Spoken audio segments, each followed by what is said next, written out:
এটা কথা আমি মনত ৰাখিব লাগিব যে জুবিনৰ জীৱনটো কাৰ কাৰণে আছে। যদি আমি জুবিনৰ আদৰ্শৰ বিপৰীতে গৈ জুবিনক সন্মান জনাব খোজো, সি সন্মান নহ'ব। সেইকাৰণে দুই এটা যোৱাক কালিও মই দেখিছোঁ যে ওৰেটো ৰাতি জুবিনৰ ঘৰৰ সন্মুখত আমি থিয় হৈ আছোঁ। জুবিনৰ দেউতাক অসুস্থ, গতিকে পৰিয়ালটোক অকণমান ব্যক্তিগত সময় দিয়া।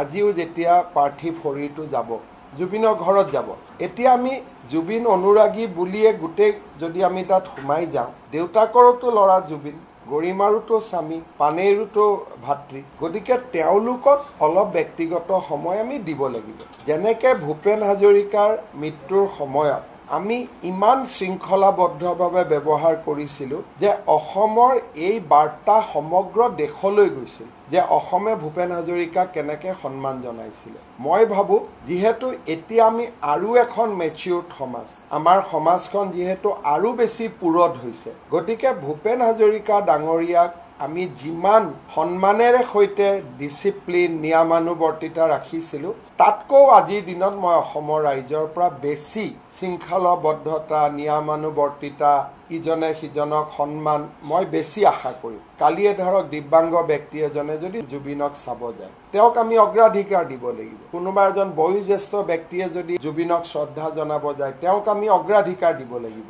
জুবিন অনুৰাগী বুলি কোনোবা এজনক পিছফালে আমি আগত যাব নোৱাৰোঁ। জুবিনৰ অনুৰাগীজনৰ দায়িত্ব হ'ব যাতে সকলোৱে জুবিনক শ্ৰদ্ধা জনাব পাৰে। মোৰ যদি দায়িত্ব 1, জুবিনৰ অনুৰাগীজনৰ দায়িত্ব 2 হ'ব।